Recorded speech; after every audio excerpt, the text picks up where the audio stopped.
আসসালামু আলাইকুম প্রিয় দর্শক, আশা করি সবাই ভালো আছেন। আজ আমি আপনাদের সাথে শেয়ার করব কিভাবে আপনারা আপনাদের রকেটের অ্যাকাউন্ট থেকে বা রকেট অ্যাপ থেকে সরাসরি বিকাশে টাকা ট্রান্সফার করতে পারেন খুব সহজেই।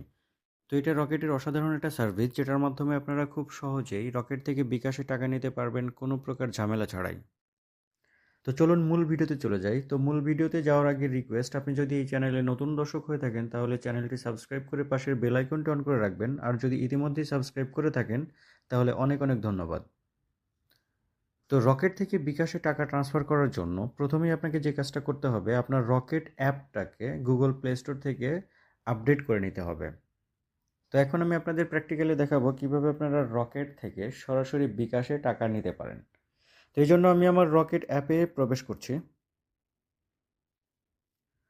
তো রকেট অ্যাপে আসার পর এখানে আপনাকে টাকা ট্রান্সফার করার জন্য বা বিকাশে টাকা নেওয়ার জন্য এই ফান্ড ট্রান্সফার অপশনে একটা টাচ করবেন।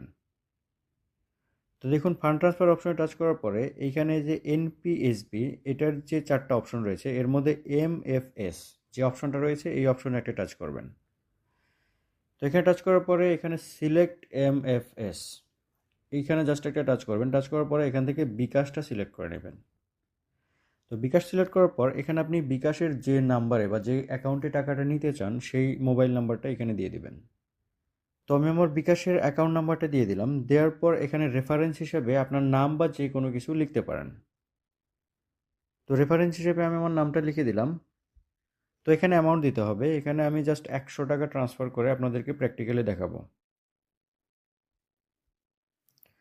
তো দেখুন, অ্যামাউন্টটা দেওয়ার পর জাস্ট এই নেক্সট অপশনে একটা টাচ করবেন। তো নেক্সট অপশনে টাচ করার পরে এইখানে এসে দেখুন স্ক্রিনটা কিন্তু ব্ল্যাক দেখাচ্ছে, অর্থাৎ এখানে সিকিউরিটি সংক্রান্ত ইস্যুর কারণে স্ক্রিনটা রেকর্ড করা যায় না। তো আপনারা এইরকম একটা পেজ এখানে দেখবেন বা এইরকম একটা পেজ এখানে শো করবে। এখানে আপনার যে অ্যাকাউন্টে টাকাটা ট্রান্সফার করতে চান সেই অ্যাকাউন্ট নাম্বারটা এখানে দেখাবে এবং আপনার অ্যামাউন্টটা দেখাবে, চার্জ দেখাবে। এখানে দেখুন আমার 100 টাকা সেন্ড করার জন্য এখানে কিন্তু 85 পয়সা চার্জ হয়েছে। অর্থাৎ আপনি যদি 1000 টাকা আপনার রকেট থেকে বিকাশে ট্রান্সফার করতে চান সেই ক্ষেত্রে কিন্তু আপনাকে 8 টাকা 50 পয়সার মতো চার্জ দিতে হবে। তো এখন এখানে এসে রকেটের পিন নাম্বারটা দিতে হবে। দেওয়ার পর এই বৃত্তের ভিতরে ট্যাপ করে কয়েক সেকেন্ড ধরে রাখতে হবে। তো দেখুন, ট্যাপ করে কয়েক সেকেন্ড ধরে রাখার পরে এখানে অলরেডি একটা নোটিফিকেশন চলে আসছে, এনপিএসবি ফান্ড ট্রান্সফার সাকসেসফুল। তো দেখুন, এখানে আমার 100 টাকার জন্য জাস্ট ফি হয়েছে 85 পয়সা, এটাও এখানে শো করছে। জাস্ট আমি এখান থেকে যদি রিসিপ্ট ডাউনলোড করতে চাই সেই ক্ষেত্রে এখানে একটা টাচ করলে আপনি যে টাকাটা ট্রান্সফার করেছেন এই টাকার পুরো ডিটেলসটা এখানে দেখতে পাবেন এবং চাইলে আপনি এটা সেভও করে রাখতে পারবেন আপনার গ্যালারিতে। তো আমি এখন আমার বিকাশ অ্যাপটা ওপেন করে ব্যালেন্সটা একটু চেক করব। তো বিকাশ অ্যাপে চলে যাচ্ছি।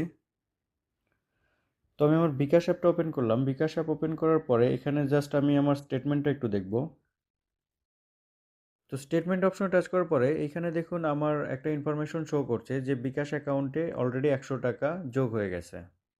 তো আশা করি পুরো প্রসেসটা কমপ্লিটলি বুঝতে পেরেছেন। এরপরও যদি কোথাও প্রবলেম হয় তাহলে অবশ্যই আমাকে কমেন্ট করে জানাবেন, আর ভিডিওটা ভালো লাগলে একটা লাইক দিবেন এবং শেয়ার করবেন আপনার বন্ধুদের সাথে, এবং চ্যানেলটি সাবস্ক্রাইব করে পাশের বেল আইকনটা অন করে রাখবেন পরবর্তী আপডেট ভিডিও নোটিফিকেশন পাওয়ার জন্য।